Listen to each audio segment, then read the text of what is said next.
Hello everyone, Jill here. Welcome back to my channel. Welcome to another cherry on top YouTube hop. And it's December 1st, or I'm making this video just right around Thanksgiving time. It'll soon be December 1st because Thanksgiving is so late.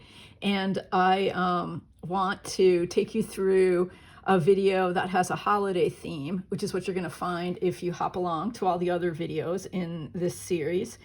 And what I want to focus on this time, it won't be so much a process of creating as it will be the process of thinking about what you want to do if you want to make some Christmas cards. And I decided I do want to make a few Christmas cards this year. I usually make them for a group of friends because we have a get together and I always want to have a card to give them. And I might make a few more as long as I'm starting a little bit earlier than I sometimes do. And so I wanted to talk about, like, of course you're going to be able to find lots of videos online for using certain techniques and using certain designs to make a card. But what I've been thinking about is how I can make it my own. And so I encourage you to do the same. And maybe just, there's Hazel, say hi Hazel. Think about what your style is and like what kind of card would make you happy. And so I knew a couple things. One is that I really love postage stamps. And I've had these postage stamp dies that I've used in a variety of ways. You can use them as a whole sheet like this. You can break them apart, as I've done, to include in journals or projects as stamps with a nice little edge like this. These are from waffle flour, and waffle flour actually has this in different sizes. And I have a couple of them, and they're so much fun. Usually they also give you some freestanding ones in addition to the one that's all joined. And because I've used all the freestanding ones, I really wanted to make a card and use the full die. And so that was one of my goals. And I thought that would just be fun and it would celebrate, again, my style, which has to do with loving postage stamps. I'm not much of a layering stencil kind of person though, because it takes a kind of precision and neatness that I don't always have. But I wanted to use these stencils that go with the dies, also from waffle flour, and see what I could come up with that would be just messy me, right? I also learned a few things through trial and error. And so that's the nice thing too about making cards is that, you know, if you're going to make a bunch, you want to keep it relatively simple, but you also want to remember that you can learn from your prototypes or your early versions.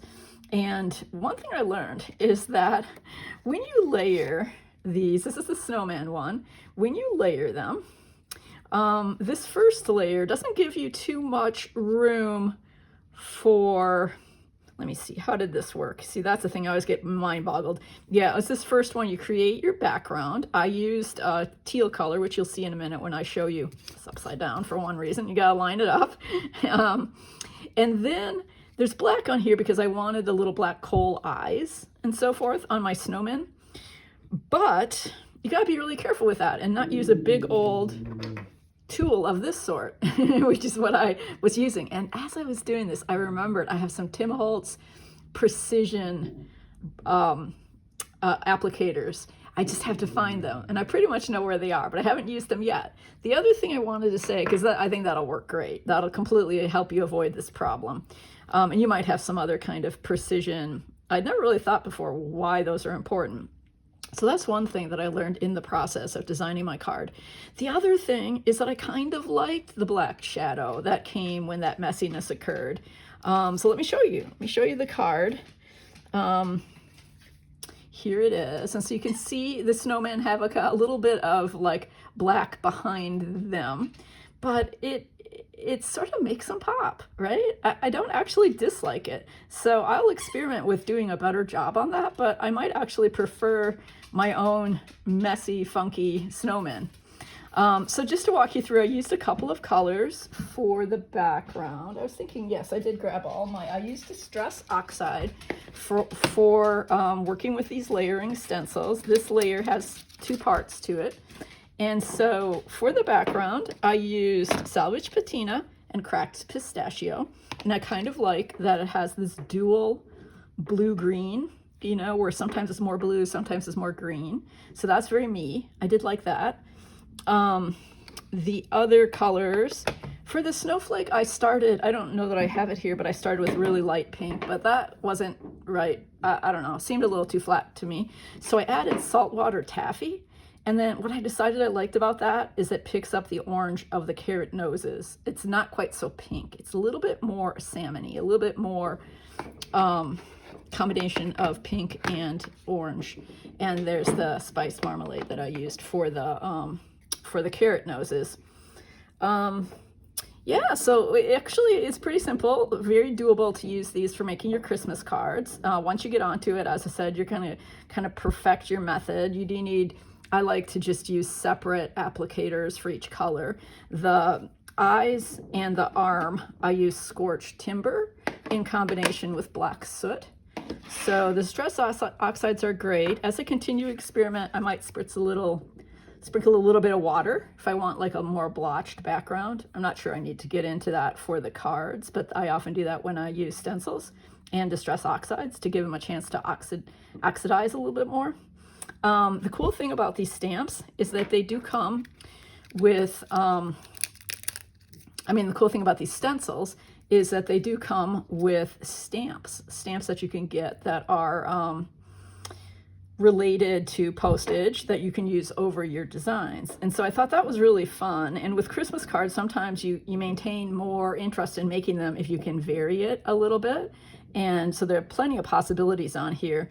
And I guess I will say I love the Royal Mail and the Euro signs. These are European designer. There's just something a little different and fun about that. So anyway, 25p, and then I use Royal Mail down here. And I had just a tiny little smudge there so I could put postage right over it. That's the nice thing also about the black, stamping in black, is you can cover up anything that you don't necessarily want on your card. And I love the black too, again, because it makes things pop. I like that contrast. Okay, so you get the whole process. I think you really understand. You just cut this out with your die cut machine. You use your 2 stencils and choose your colors. And when you use this first layer, if you've got the snowman one, there might be others that require this. There's going to be some detail work, so you want a little tiny applicator of some sort. Even a little tiny piece of a makeup sponge would probably work well. And then this next layer is where you add the carrot noses and decide what you want, what color you want for your snowflake. Okay, so far it's feeling like me. And then I ended up getting some cards that are a little bit larger than what I usually get. So again, you roll with it, right? And so what that made me think was, it gives me the chance, having that little extra space on the card, to add a little bit of washi tape, because of course I'm very much a washi tape person. And as I said, I like that black against the aqua and pink and orange in my card. And so I took some old Tim Holtz Christmas plaid washi tape, just applied it and then stitched over it with my sewing machine, and it's good to go. Now the last thing I know I'm going to do on the cards is add some sequins, and again, to make it my own, because I really love sequins. And there are a couple Christmas ones from Catherine Pooler that I'll use, Frankfurt and Reykjavik. And I think I was thinking Reykjavik is going to be better. And I also was kind of thinking that I would not put in the pinkish red ones, that I would just work with greens and teals and maybe some silvers. And again, not throw off that salmony orangish color with any reds or real pinks. And there's some really pretty teals and aquas in this set, which is Mykonos. I don't know if that's still available in the shop, but you might have it in your stash. So at any rate, my last stage, I always like this Nouveau glue, is just to glue down this sequence. Of course, also like attach this base to the card, glue down the sequence, and there you have it. Now it doesn't say Merry Christmas anywhere, but, and I don't have these right with me, but I do have the Tim Holtz sentiment stamps for this Christmas, and so I'm going to stamp that on the inside and maybe even use stamping and embossing to dress it up a little bit. Again, all part of my process. I'm still thinking through some of this, But I just want to encourage you to make some Christmas cards and recognize that you don't need to be intimidated by all the perfect cards out there, and the videos showing these kind of perfect things that you might want to try and try to live up to. I think it's much more fun to think about what you like, what your style is, and keep it homemade and kind of homespun and true to you. And I think then your friends and family will like really, really love them, and you'll have the pleasure of self-expression through the card making.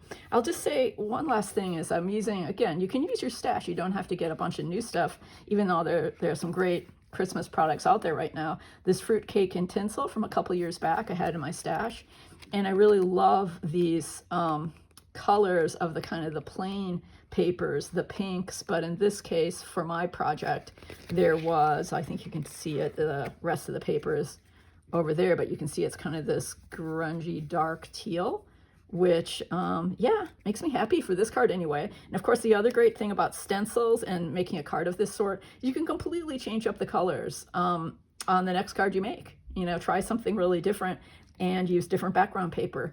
So really, I guess I want to just say, be yourself. If you're going to make a card of this sort, you just need a die, a stencil, some ink, brushes, washi tape, and a paper pad from your stash. And then, yeah, happy card making. And since it is just December 1st, I also want to say you have enough time. Just do it in little bits of time. This didn't take me too long. I know I always start too late. So my other piece of advice is start early. But anyway, I hope you enjoyed this video. Thanks for joining me today. Be sure to hop along to the other designers' videos. And if you leave a comment here for me and comments on the other videos, you have a chance to win a cherry on top store credit. So thanks for joining me. See you next time.